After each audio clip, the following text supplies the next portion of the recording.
बिगाड़ा, काम बिगाड़ा। तीन बहुओं के रवैये से सासू माँ बहुत परेशान थी। दरअसल बात ये थी कि तीनों बहुओं में किसी बात को लेकर अनबन हो गई थी। तब से ही तीनों एक दूसरे से मुंह फुलाए रहती थी। ना कोई सीधे मुंह किसी से बात करती, ना किसी का कहना मानती। पड़ोसी भी इस बात को जानते थे और जाने कैसे कैसे बातें भी करते। इसीलिए सासू माँ ने तीनों बहुओं को तुरंत अपने कमरे में बुलाया। मैं कई दिनों से देख रही हूँ, तुम तीनों अलग अलग सारे काम कर रही हो। ये सब नहीं चलेगा, तीनों को मिलकर ही काम करना पड़ेगा। सास की बात सुनकर एकदम से बड़ी बहू बोल उठती है। नहीं मम्मी जी, मैं इन दोनों के साथ कुछ नहीं कर सकती। मैं इस घर की बड़ी बहू हूँ, फिर भी ये मेरा कहना बिल्कुल भी नहीं मानती। अरे जेठानी जी, जानबूझकर मुझे डबल काम करवाती है और छोटी मुझसे टेढ़े मुंह ही बात करती है। इन दोनों के बीच हमेशा सैंडविच बन जाती है मेरी, और मैं हमेशा आलू की तरह बीच में मसली जाती हूँ। जी, इन दोनों को लगता है कि मैं छोटी हूँ तो इनके पैरों तले दब जाऊंगी, लेकिन नहीं, मेरा भी उतना ही अधिकार है जितना इन दोनों का है।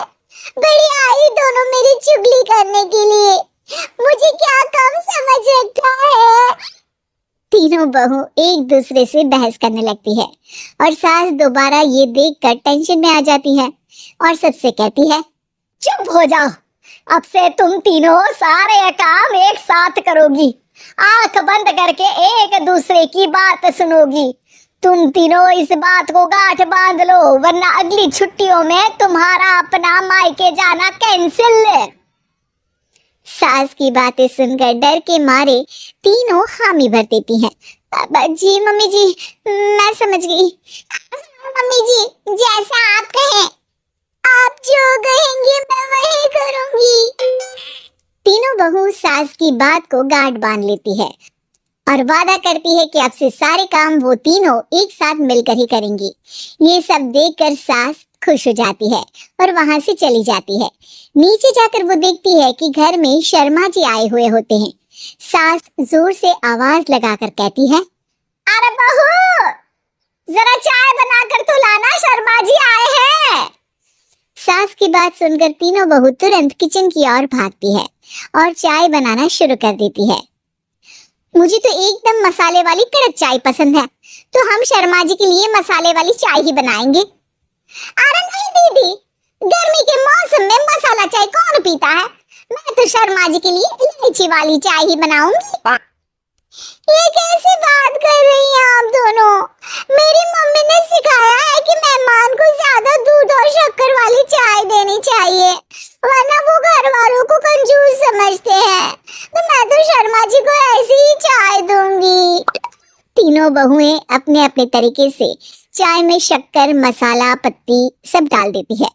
उबलने के बाद तीनों मिलकर चाय बाहर लेकर जाती है और शर्मा जी और सासू माँ को देती हैं। चाय पीने के बाद शर्मा जी सासू माँ को देखकर शर्मा जाते हैं और शर्मिंदा महसूस करते हैं कि आखिर उन्होंने चाय पीने के लिए हामी क्यों भरी। सासू माँ भी चाय पीना शुरू करती है और कहती है, अरे बहू, ये कैसी चाय बनाई है? चाय है मीठे दूध की बासुंदी। हाँ, चाय अच्छी नहीं लगी क्या? कोई बात नहीं, हम पराठा बनाकर लाते हैं। चलो चलो अंदर। हाँ चलो। हाँ, आती हूँ मैं भी। नहीं नहीं, मेरा पेट चाय ने ही चौपट कर दिया, वही काफी है। पराठे से पोपट नहीं करवाना, मैं तो चलता हूँ। शर्मा जी चुपचाप पतली गली से निकल जाते हैं। अगले दिन सास बहुओं से कहती है, अरे बहू, जाओ जाके ऊपर के गेस्ट हाउस की सफाई कर दो। कल हमारे यहाँ मेरे दूर के रिश्तेदार आने वाले हैं, तो पूरे कमरे को चमका देना, समझी?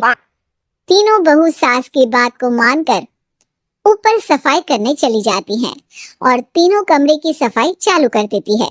बड़ी बहू मकड़ी के जाले साफ करती है, तो बीच वाली झाड़ू लगाना और छोटी वाली सर्फ डालकर जमीन धोना शुरू कर देती है।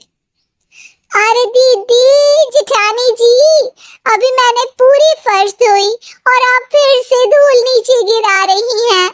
और मछली जेठानी जी, आप बिना झाड़ू की धूल यहाँ छटक रही हैं। अरे करना है, एक साथ सफाई करते हैं ना। अरे वही तो, हम साथ साथ हैं, घर साफ साफ है। तीनों बहू ऐसे ही काम में उलझ जाती है और 2 घंटे तक एक ही कमरे की सफाई करती रहती है। बहुत देर से अपनी बहुओं को ना देखने के कारण सास ऊपर कमरे में उन्हें देखने जाती है, लेकिन कमरे में घुसते ही वो गीली फर्श पर फिसलने के कारण नीचे गिर जाती है। ओरी मोरी मैया, हड्डी मरोड़ के रख दी, आए मेरी तो कमर ही टूट गई रे।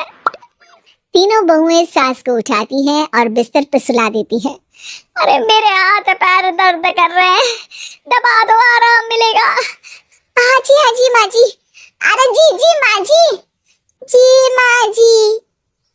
और तीनों बहुएं एक साथ सास के हाथ को दबाना शुरू कर देती हैं। माँ की तो चीख ही निकल जाती है और नतीजा ये होता है कि सास के बचे हुए शरीर में भी दर्द उठ जाता है। हाय राम, ये क्या कर दिया तुम तीनों ने। अरे मेरी तो किस्मत ही फूटी है कि तुम जैसी बहुएं मुझे मिली। हे भगवान, पूरे शरीर में दर्द बढ़ गया है, अब तो पता नहीं कि चल भी पाऊंगी या नहीं। माफ करो, मुझे गलती हो गई मुझसे कि तुम तीनों को एक साथ काम करने के लिए बोला। सोचा था तीनों मिलके अच्छे से काम करेगी, लेकिन बड़े बुजुर्ग सही कहते थे कि 3 तिगाड़ा काम बिगाड़ा। तुम लोगों ने ये बात ना आज साबित करके दिखा दी। तुम तीनों को तो समझाना यानी मानो भैंस के आगे बीन बजाना है। तुम्हें अकेले अकेले काम करना है ना, तो अब से तुम अकेले ही अपना अपना काम करो। तीनों बहुएं वहां से जाने लगती है। अरे कहाँ जा रही हो? आप ही ने तो कहा कि अपना अपना काम करो, तो मुझे मुल्तानी मिट्टी लगानी है। अरे मुझे भी तो नेल पॉलिश लगानी है, मुझे ना मेहंदी लगानी है। सास अपना सर पीट लेती है और कहती है, अरे मुझे भी लगाना है कुछ। क्या माँ जी? क्या माँ जी? क्या माँ जी? तुम्हारे घर वालों को फोन तुम्हारी हरकतें बताने के लिए।